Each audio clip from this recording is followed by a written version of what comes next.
Hello and welcome to Motoring Middle East, and today we're going to be reviewing this, a van. Yes, that's right, it's the Ford Tourneo Custom. It's one of the newest vans in the market. Now this isn't some sort of joke. I actually used to drive commercial vehicles about 10 years ago. I used to drive a Toyota Hiace, which I still have actually, one of my companies, and from Jebel Ali to Deira every single day. That's a long trip in really brutal grinding traffic, so I'm pretty well acquainted with what commercial vehicle drivers need to know. And when Ford said this vehicle's on the fleet, I gotta give it a shot, see how it is. And they say it's one of the safest vehicles around. Now, this isn't a gag. This isn't a joke. I'm gonna be testing it properly, just as if we would any other vehicle.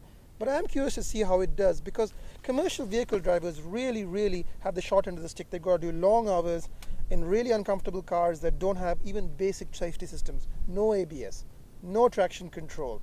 And in a crash, frankly, everybody usually dies. So that's not acceptable, and this vehicle has a whole host of safety equipment in addition to being just a well thought out vehicle. So I got high hopes for it. Let's see how it gets on.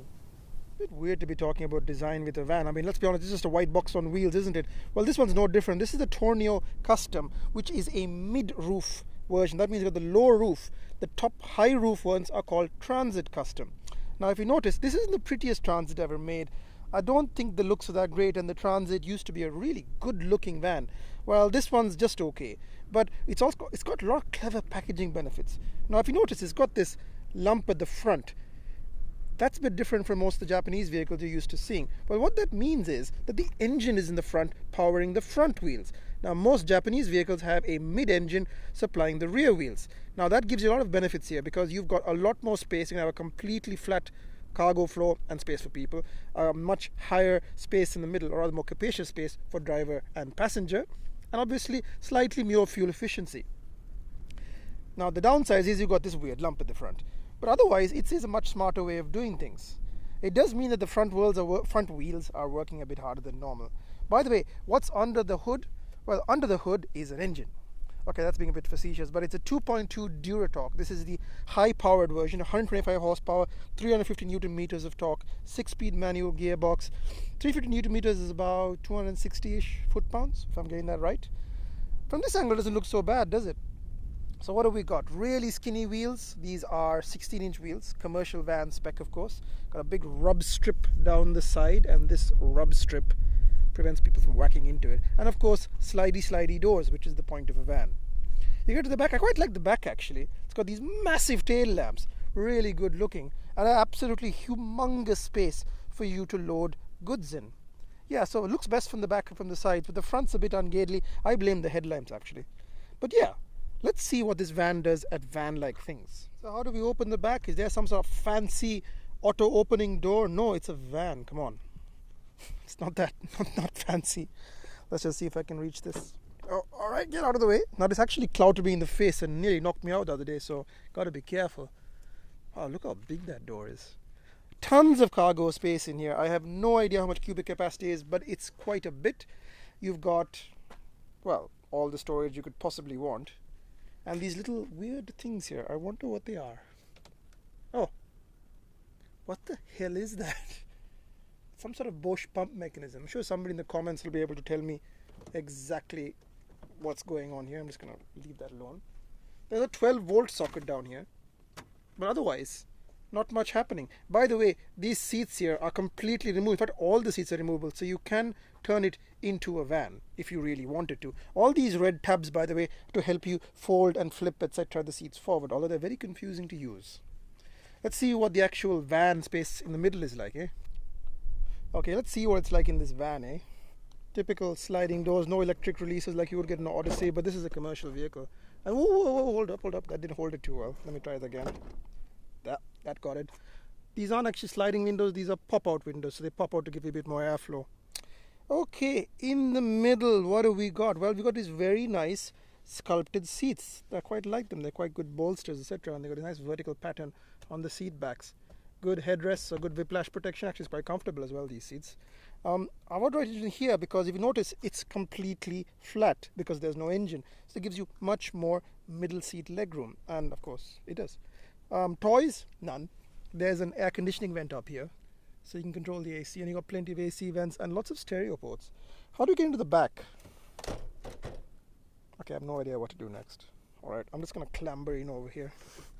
Fortunately, the running boards are quite easy to get in and out of, and we've got good space back here. Once I hop over, the Ford people are going to be like, "You're such an idiot. Why couldn't you get back in there?" Oh, it's comfortable back here. Very comfortable indeed. As in the front, there are 2 AC vents, actually 3 AC vents, 1, 2, 3, count them, and 2 more speaker ports. Why does this van have so many speakers? Some sort of mobile nightclub. Yeah, it's quite comfortable. I mean, I wouldn't want to go to like Africa in it, but it's not bad in the back. And there's plenty of leg room and headroom above me, just like a toys. And for a vehicle that's aimed at lots of people, there is a cup holder, but no USB ports. Maybe USB ports are in the front, probably.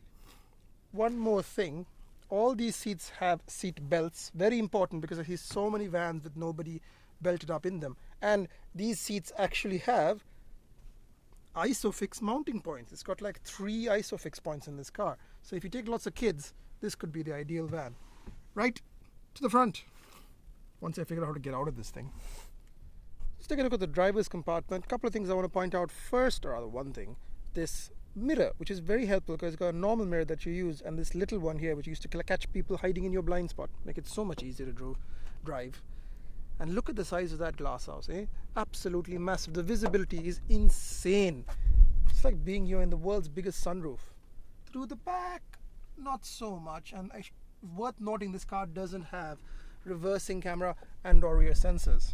So what's the interior like? Well, unlike this thing, there's no easy access like this one. This is great. This you've got to step into it. It's fine, but you know, could be better. Seats are reasonably comfortable. They've got plenty of adjustment. This is for your height, this is for your angle, and I guess cranking your seat back, usual. Obviously electric, but you won't expect that. 3 abreast. The center seat, let me see if I can get in there, as a secret compartment to hide stuff. Chai, if you want to empty it there.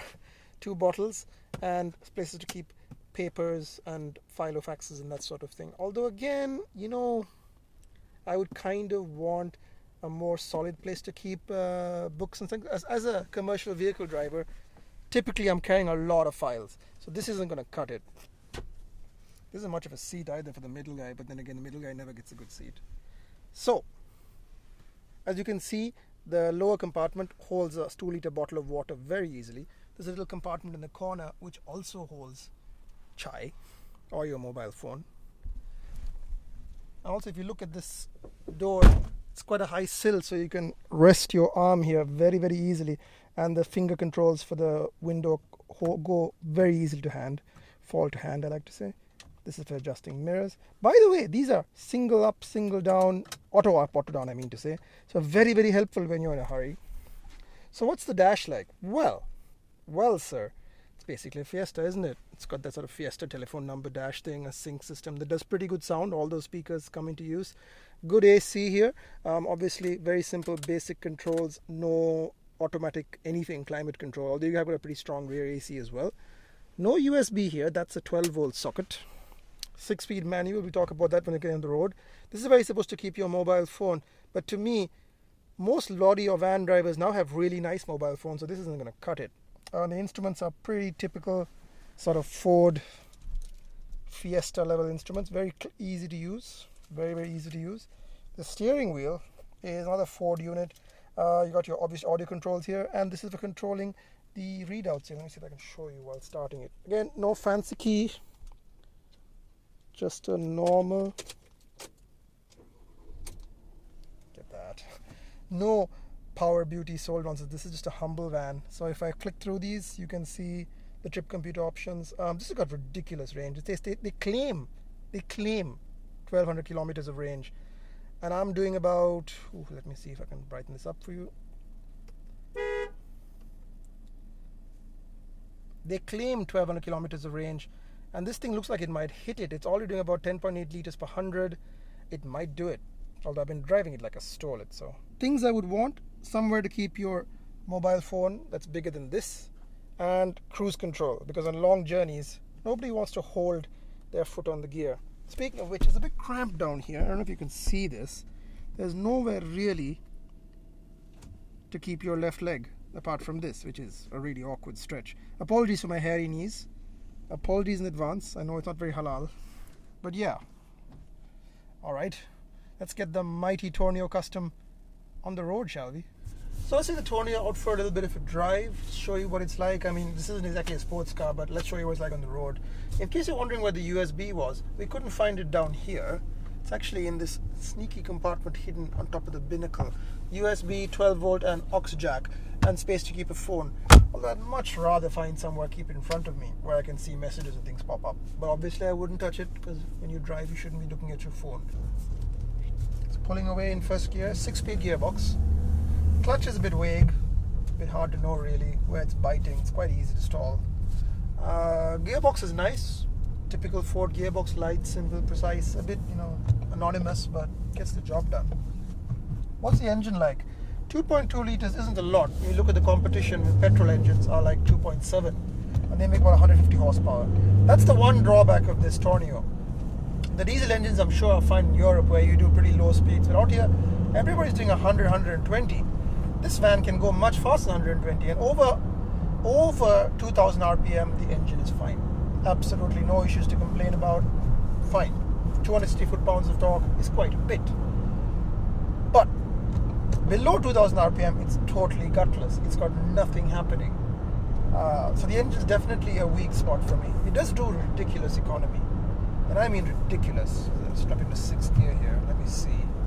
I love having all these readouts. Why don't the Japanese companies do these kinds of readouts? So I can see that it's doing about 2 liters per 100 right now. Okay, that's ridiculous. I'm slowing down. 10.8. And the total estimated range is 1200 kilometers. That's pretty good. Handling's good. Ride's pretty decent. The handling's good for a van. I wouldn't say exceptional for anything else. See the ride over that bump? No problem. So you've got to stab at the throttle and give it some beans. Otherwise, it does feel a bit gutless, which is really unusual because I thought vans were like, torquey things. You should just be right in the shelf of diesel torque, but it's never quite there. So just keep it above 2000 RPM. But then it's fine. And the fuel economy, as I said, is worth it. Is it nice to drive? I don't know if I'd go that far. I mean, vans are not necessarily sporty vehicles, and this one is tidy. It's not offensive.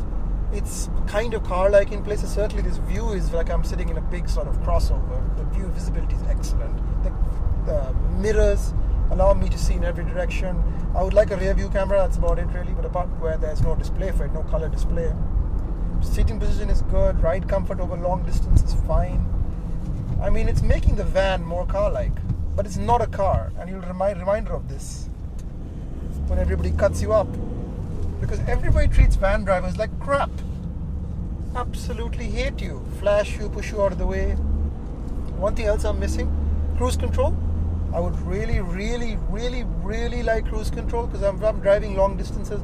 I want to be able to just hit a button, take my foot off the gas, call it a day. Can't do that in this vehicle because they have no cruise control. And how hard can that be as an option to fit? I mean, Ford's done such a good job. They could finish the job by putting some cruise control.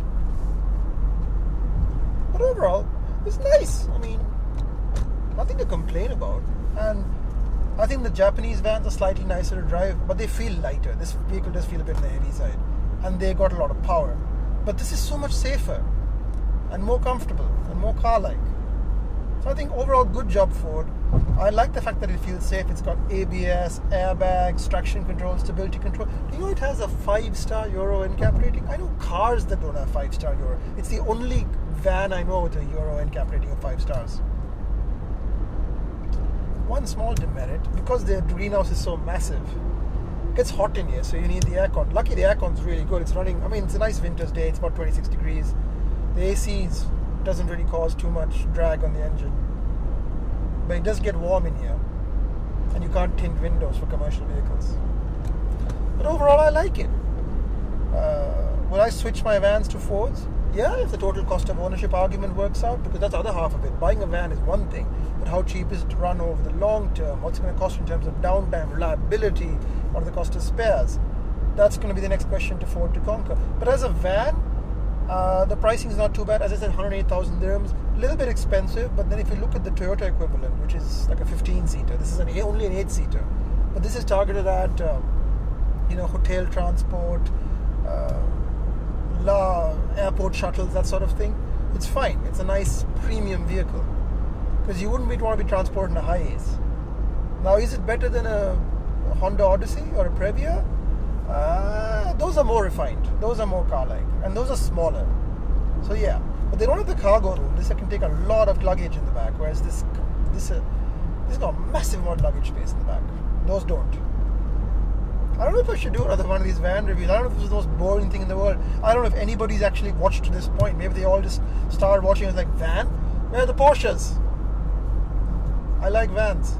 And I do think that van drivers have every right, as much as anybody else, to be safe and to not die in accidents because manufacturers don't fit the vehicles with the right safety equipment. So on that slightly somber note, I'd like to end this review.